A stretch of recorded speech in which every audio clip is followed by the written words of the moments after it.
რუსეთიდან ხალხის დასჯის მეთოდების ექსპორტი ახალ ეტაპზე გადადის. ისევე როგორც მოსკოვში, ახლა უკვე თბილისშიც ტროტუარზე დგომა შესაძლოა ციხის ფასი დაგიჯდეთ. სამოქალაქო აქტივისტები, რომლებიც პარლამენტის წინ ფეხით სავალ ნაწილზე იდგნენ, სასამართლოში ერთი მეორის მიყოლებით დაიბარეს. მუხლი, რომლითაც ანი ახმეტელსა და ელენე ჟღარკავას ასამართლებენ, პატიმრობას ითვალისწინებს. არ ქონდათ საკმარისი მტკიცებულებები იმისა, რაც ადასტურებდა იმას, რომ მე სამართალდამღები და მართლა ვკეტავდი ტროტუარს, მე მივედი ზუსტად იმ დროს, როგორც ვთქვი, რომ უკვე მანქანაც გაყვანილი ყავდა და პოლიციის ერთი თანამშრომელიც კი არ ყოფილა იქ და შესაბამისად მე ვერ გავიგებდი მაგას, რომ ვიღაცამ შესაძლოა აგვიკრძალა თუ არ აგვიკრძალა. განსასჯელის სკამზე აღმოჩნდა დღეს კავკასიის უნივერსიტეტის ბიზნესის სკოლის დეკანი ელენე ჟღარკავა. მის წინააღმდეგ მტკიცებულება მხოლოდ ტროტუარზე დგომის ამსახველი ვიდეოა. შინაგან საქმეთა სამინისტრომ გააჩინა ახალი ტერმინი ხალხის სავალი ნაწილის ჩახერგვა. ჩახერგვა ნიშნავს მოქმედებას, როდესაც გადაადგილება შეუძლებელია. რუსთაველზე კი ასეთი რამ არ მომხდარა. შინაგან საქმეთა სამინისტრო ისევ ტყუილითა და გაყალბებული რეალობით ცდილობს ხალხის ციხეში გაშვებას.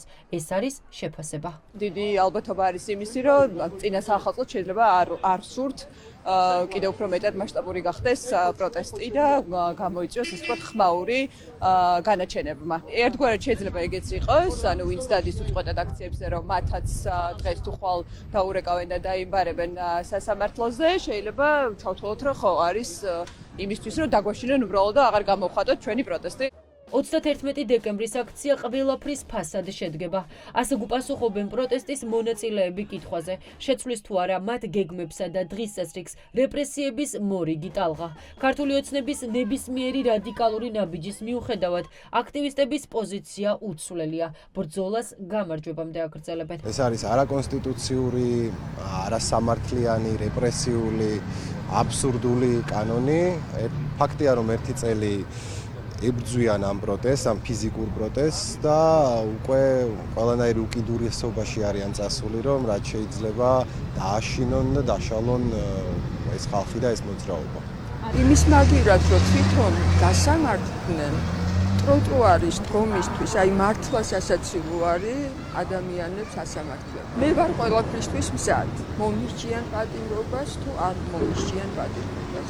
სამშობლოს სიყვარული თუ დასჯადია, ესეც გამოჩნდება. კონსტიტუციით მე მაქვს უფლება პროტესტის. გამოვდივარ და რაც არ მომწონს, ვაპროტესტებ. რეპრესიული კანონებით ოცნება რომ ყოველჯერზე საკუთარ რეკორდს ხსნის, ახალი არ არის ადვოკატებისთვის, თუმცა ტროტუარზე დგომის გამო ადამიანებზე ორკესტრირებული შეტევის განხორციელება მათი პერსპექტივითაც კი აღმაშფოთებლად ეწინააღმდეგება საქართველოს კონსტიტუციას. ეს კანონი არის ხელისუფლების განაცხადი, რომლითაც ხელისუფლება ამბობს იმას, რომ არ იფიქროთ თქვენს მაგივრად სხვა იფიქრებს, არ ილაპარაკოთ, იმიტომ რომ თქვენს მაგივრად სხვა ილაპარაკებს და დემოკრატია გაუქმებული. ის აღმაშფოთებლად ეწინააღმდეგება საქართველოს კონსტიტუციას და ადამიანის უფლებათა ევროპულ კონვენციას და საერთოდ ყველა საერთაშორისო უფლებადაცვის სტანდარტს. შინაგან საქმეთა სამინისტროს არ უჭირს მტკიცებულებების გარეშე პასუხისმგებლობის საკითხი დააყენოს და არც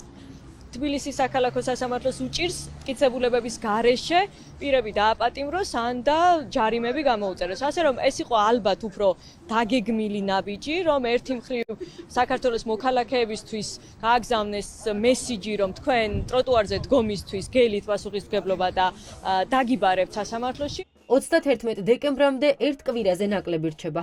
უწყვეტი პროტესტის მონაწილეები აპირებენ მორიგ დღესასწაულსაც დედაქალაქის მთავარ გამზირზე შეხვდნენ, რაც ქართული ოცნების ინტერესებს კატეგორიულად ეწინააღმდეგება. ამიტომ დღევანდელი დღე მხოლოდ დასაწყისია. საქალაქო სასამართლოში ტროტუარზე დგომის გამო ხვალ 10-ზე მეტი ადამიანია დაბარებული.